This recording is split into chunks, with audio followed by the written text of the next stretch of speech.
దొంగలు తెలివి మీరిపోతున్నారు. చోరీల కోసం కొత్త స్కెచ్లు వేస్తున్నారు. హైదరాబాద్ శివార్లలో జరిగిన ఓ దొంగతనం పోలీసులే షాక్ అయ్యేలా చేసింది. ఓ cell phone shop owner shutter తీయగానే ఏం జరిగిందో ఇప్పుడు చూద్దాం.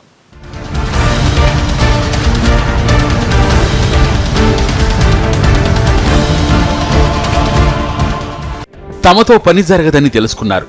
కొత్త ఆయుధాన్ని ప్రయోగించారు. అర్ధరాత్రి వేళ అంతా అనుకున్నట్లే జరిగింది. అవసరం తీరాక ఆయుధాన్ని వదిలేసిపోయారు. హైదరాబాద్ శివారు ప్రాంతం వికారాబాద్.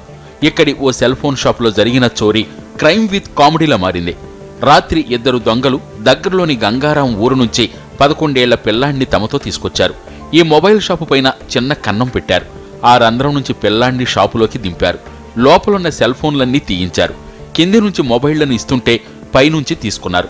ఇలా షాప్ అంతా కొల్లగొట్టారు. చివరిలో పిల్లాన్ని పైకి లాగేందుకు ప్రయత్నించారు. ఎంత ట్రై చేసినా పిల్లాడు పైకి రాలేకపోయాడు. దాంతో అతన్ని అక్కడే వదిలేసి ఇద్దరూ చెక్కేశారు. తెల్లారి 10 గంటలకు షాపు ఓనర్ షట్టర్ తీశాడు. వెంటనే షాక్ అయ్యాడు. కాసేపటికి అక్కడి ఓ పెట్టె కదులుతూ కనిపించింది. దాన్ని తెరిచి చూస్తే లోపల నిద్రపోతున్న పిల్లాడున్నాడు. నిద్రలేపి అడిగితే జరిగిందంతా చెప్పాడు. ఇప్పటికే 3 సార్లు ఈ షాపులో చోరీ జరిగింది. మరోసారి అలా అవడంతో లబోదిబోమంటున్నాడు యజమాని. ఇప్పుడు పొద్దున వచ్చి చూసేసరికి ఇట్లుంది మొత్తం. చూస్తే వాడు ఆ లోపల ఆ డబ్బాలో ఉన్నాడు దొంగ. ఇప్పుడు కూడా 6 ఫోన్లు పోయినాయి నాకు. ఇంతకుముందు 3 సార్లు అయింది దొంగతనం. అది కంప్లైంట్ ఉంది ఆల్రెడీ. ఒక ఫోన్ ట్రేస్ అయింది, అది పెండింగ్ ఉన్నది. అట్లా చూడాలి.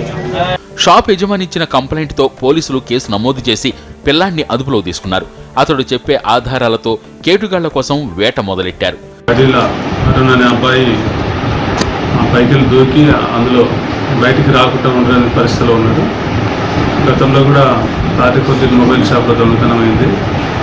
అయితే ఈ అబ్బాయి ఎందుకు దిగిండు, ఆ దొంగతనానికి ఇతనికి ఏమైనా సంబంధం ఉందని వెరిఫై చేసి చర్యలు తీసుకున్నాడు. తెలిసి తెలియని వయసులో కేటుగాళ్ల కుట్రతో ఈ చిన్నారి చోరీలో పాత్రధారయ్యాడు. అసలు కేడీలను పట్టుకోకపోతే ఎలాంటి మరిన్ని దొంగతనాలు చేసే ప్రమాదం ఉంది.